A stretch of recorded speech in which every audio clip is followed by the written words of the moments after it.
अस्सलाम वालेकुम एवरीवन, कैसे हैं आप लोग सब। उम्मीद करती हूँ आप लोग सब खैरियत से होंगे और अपने घरों में सेफ़ होंगे। आज मैं आप लोगों के लिए बहुत ही मज़ेदार सी रेसिपी लेकर आई हूँ। आज मैं आप लोगों को सिखाने जा रही हूँ हैलोपिनो समोसा, जो कि बहुत ही मज़ेदार बनके तैयार होते हैं। रमज़ान के लिए आइडियल रेसिपी है और इसको बना के आप लोग 1 महीने तक फ्रीज़ करके भी रख सकते हैं। जब भी आपका दिल चाहे बस निकालें और एंजॉय करें। और तो चलिए ये वीडियो स्टार्ट करते हैं। तो यहाँ पर एक पैन ले लिया है, इसके अंदर ऐड करेंगे हम कुकिंग ऑयल 3 टेबलस्पून के बराबर। फिर इसके अंदर ऐड करेंगे प्याज 4 टेबलस्पून के बराबर। एक दरमियाने साइज़ की प्याज ले लीजिएगा, इसको आपने चॉप कर लेना है। इसको हम फ्राई करेंगे इसका कलर चेंज होने तक, बस हल्का सा ट्रांसपेरेंट सा कलर हो जाए। फिर इसके अंदर हम ऐड करेंगे अदरक लहसुन का पेस्ट 1.5 टीस्पून। इसको भी आपने अच्छी तरीके से फ्राई कर लेना है। जैसे ही फ्राई हो जाएगा इसके अंदर ऐड करेंगे हम चिकन, जिसको मैंने छोटे क्यूब्स में कट किया था 300 ग्राम्स के बराबर। अब चिकन को हम मिक्स करेंगे, इतना पकाएंगे कि चिकन हमारा बहुत अच्छे से गल जाए। इसके अंदर मैंने बहुत थोड़ा सा पानी ऐड करा है। पानी ऐड करने के बाद इसको मैंने इतना पकाया कि चिकन जो है हमारा गल जाए, मतलब सिर्फ मैंने इसमें ना 2 to 3 टेबलस्पून के बराबर ही पानी ऐड किया था। जैसे ही पानी ड्राई हो जाएगा फिर इसके अंदर हमें स्पाइसेस ऐड करेंगे। तो कुटी हुई लाल मिर्च ऐड करेंगे 1 टीस्पून, ज़ीरा पाउडर 1 टीस्पून, काली मिर्चों का पाउडर 1 टीस्पून ऐड करेंगे, नमक ऐड करेंगे 1 टीस्पून और हरी मिर्चें ऐड करेंगे इसमें 3 से 4 अदद बारीक कटी हुई। इसको मिक्स करेंगे, हल्का सा इसको पका लेंगे चंद सेकंड के लिए। मसालों के साथ ही चिकन को अच्छे से पका लेना है आपने। फिर इसके अंदर ऐड करेंगे शिमला मिर्च, जिसको मैंने बारीक काट लिया था 3 टेबलस्पून के बराबर। इसको भी आपने हल्का सा मिक्स करना है। फिर हैलोपिनो ऐड करेंगे इसके अंदर 4 टेबलस्पून के बराबर। इसको भी मैंने बारीक चॉप कर लिया था। ये मिक्स करेंगे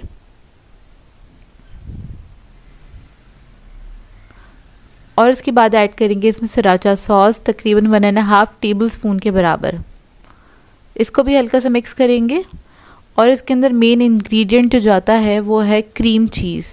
तो कोई भी अच्छे ब्रांड का ले लीजिएगा। यहाँ पर मैं पक चीज़ का इस्तेमाल कर रही हूँ और ये मैंने तकरीबन आधी बॉटल इसमें ऐड कर दी थी। आप कह लें आधा कप के बराबर आपने इसके अंदर क्रीम चीज़ ऐड कर देना है। क्रीम चीज़ ऐड करके इसको आपने मिक्स कर लेना है। फिर इसके अंदर हम ऐड करेंगे मोज़रेला और चेडर चीज़ आधा कप के बराबर, या फिर अगर आपको ज़्यादा पसंद है तो आप ज़्यादा भी ऐड कर सकते हैं। बस चीज़ ऐड करेंगे, इसको 1 मिनट तक कुक करेंगे और ये बहुत ही मज़ेदार सी जो फिलिंग है समोसों की वो रेडी हो गई है। इसको मैं रखूँगी हल्का सा ठंडा करने के लिए। इतने हम बना लेते हैं स्लरी। तो स्लरी बनाने के लिए इधर हमें चाहिए मैदा मैंने लिया है आधा कप से थोड़ा सा ज़्यादा और इसके अंदर ऐड किया है मैंने कॉर्नफ्लोर 3 टेबलस्पून के बराबर। इसके अंदर हम पानी ऐड करेंगे और इसको मिक्स कर लेंगे। बस थोड़ा थोड़ा करके पानी ऐड करूँगी, बहुत ज़्यादा पतला नहीं रखेंगे इसको, बहुत ज़्यादा आपने थिक भी नहीं करना है। बस इतना रखना है कि ना समोसे जब हम इसके अंदर डिप करें ना तो एक समोसों के ऊपर एक हल्की सी कोटिंग आ जाए इसकी। और इसके अलावा हमें चाहिए होंगे ब्रेड क्रम्स इसको कोट करने के लिए। तो कोई भी अच्छे ब्रांड के आप लोग ब्रेड क्रम्स ले सकते हैं। यहाँ पर मैं आपको पैकेट दिखा दूँगी मैं कौन सा इस्तेमाल कर रही हूँ। तो ये देखिए ये वाला मैं यूज़ कर रही हूँ। ये इजीली मार्केट से मिल जाता है, लेकिन आपके पास जो भी अवेलेबल हो आप वो ले लीजिएगा ब्रेड क्रम्स ना। तो देखिए दोनों चीज़ें हमारी रेडी हो गई हैं। स्लरी रेडी कर ली है और समोसे बनाने के लिए हमें चाहिए होगी समोसा शीट। तो एक समोसा शीट ले लेंगे, उसको आपने इस तरह से फ़ोल्ड करना है, थोड़ा सा बाहर निकाल के ना एक कॉर्नर से दूसरे कॉर्नर को मिलाना है। फिर इस तरह से फ़ोल्ड करेंगे, दूसरे कॉर्नर को मिला लेंगे तो ये कोन बन जाएगी। अब इस कोन के अंदर हमने स्टफिंग करनी है। अच्छा, जो इसकी स्टफिंग थी इसको मैंने कम्प्लीटली कूल डाउन किया था, यानी कि इसको मैंने ठंडा कर लिया था। रूम टेम्परेचर पे रख कर ही आपने ठंडा करना है ताकि समोसे बनाना आसान हो। ये थोड़ी सी मतलब सेट होगी ना तो आपको समोसा शेप देने में आसानी हो जाएगी। फ़ौरन से बनाएंगे तो आसानी नहीं होगी। इधर मैंने बहुत स्लोली दिखाया है आपको समोसा किस तरह से फ़ोल्ड करते हैं, ताकि आप लोग जब भी समोसे बनाएं तो बहुत परफेक्ट तरीके से आपके समोसे बन के तैयार हों। तो ये देखिए इस तरह से आपने फ़ोल्ड करना है इसको, और जो एंड वाला पार्ट है इसके ऊपर हम स्लरी लगाएंगे। जो हमने बनाई थी बस मैं वही लगा रही हूँ और इसको लगा के हमने अच्छी तरीके से इसको सील कर लेना है। तो इसी तरीके से मैं तमाम समोसे बना के रखूँगी। खैर समोसे शेप देने तो अब सबको ही आ गए होंगे, क्योंकि इतने सारे यूट्यूबर सिखाते हैं अपने चैनल्स के ऊपर कि किस तरह से समोसों को शेप दिया जाता है। और बहुत अलग अलग तरीके होते हैं शेप देने के। समोसों को 2-3 तरीके होते हैं शेप देने के ना। आप लोग बताइएगा आप लोग किस तरीके से शेप देते हैं। मुझे यही सबसे ज़्यादा ईजी लगता है, क्योंकि मेरी प्रैक्टिस भी इसी के ऊपर है। तो बस हम जल्दी जल्दी से ही समोसे बनाएंगे, इसको शेप दे के रख लेंगे। और ये जितनी रेसिपीज़ होती हैं बस आपने एक बार मेहनत करनी होती है, आप पूरा महीना बैठ के इसको एंजॉय कर सकते हैं। समोसे हमारे रेडी हो गए, तो आपने क्या करना है, इसको डिप करना है स्लरी के अंदर। फिर इसके ऊपर कोटिंग करेंगे हम ब्रेड क्रम्स की इस तरह से, और इसको एक ट्रे में सेट कर लेंगे। तमाम समोसे हमारे बनके रेडी हो गए हैं। अब इसको आप लोग चाहें तो किसी जिप लॉक बैग में डाल के रख सकते हैं, या फिर किसी बॉक्स में करके भी रख सकते हैं।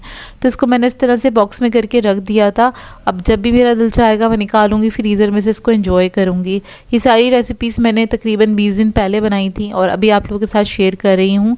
रमज़ान के लिए काफ़ी आसानी हो जाती है, आपको घंटों खड़े नहीं रहना पड़ता रमज़ान में जब भी आप इफ्तारी बना रहे होते हैं, क्योंकि ये सारी चीज़ें बहुत डिटेल वाली होती हैं और इनमें टाइम भी बहुत लगता है। तो देखिए सारे मैंने रख दिए हैं, कुछ मैं आप लोगों को दिखा दूंगी। और ये भी मैंने फ्रोज़न कर दिए थे। अब फ्रोज़न समोसे जो हैं हम किस तरह से फ्राई करते हैं, इसको डायरेक्टली हम फ्रीज़र से निकालते हैं, और उसके बाद इसको हमने कढ़ाई में डाल देना है, यानी कि गर्म तेल में मीडियम हॉट ऑयल में आपने ऐड करना है। अच्छा सा कलर आने तक बस आपने इसको फ्राई करना है। कभी भी इसको आपने डीप फ्रॉस्ट नहीं करना, फ्रीज़र से निकालना है, डायरेक्टली आपने डाल देना है कढ़ाई के अंदर। तो ये देखिए बहुत अच्छे से जो हमारे ये समोसे हैं फ्राई हो चुके हैं। और इन समोसों की अच्छी बात ये है, आपको किसी सॉस की ज़रूरत नहीं होती। मुझे तो खैर किसी सॉस की ज़रूरत नहीं पड़ी थी इसको खाने के लिए, वो तो मैंने प्रेजेंटेशन के लिए रख दिया है केचप इसके साथ ही ना। खैर इसको ट्राई करें तो अपना फ़ीडबैक ज़रूर दीजिएगा। और ये बाज़ार में बहुत ही एक्सपेंसिव मिलते हैं समोसे, और ये हर नॉर्मल शॉप पे अवेलेबल नहीं होते। शॉप पे क्या, हर रेस्टोरेंट में भी अवेलेबल नहीं होंगे ये समोसे। इनकी रेसिपी बहुत अच्छी है, बहुत रिच बन के तैयार होते हैं। पार्टीज़ वगैरह के लिए आइडियल हैं, जैसे कि अफ्तार पार्टी आपको करनी हो तब आप इसको बना के सर्व कर सकते हैं अपने मेहमानों को। बहुत सारी तारीफ़ें होंगी आपकी। आई होप आपको ये रेसिपी अच्छी लगी हो। तो मिलते हैं नेक्स्ट वीडियो में। अल्लाह हाफ़िज़।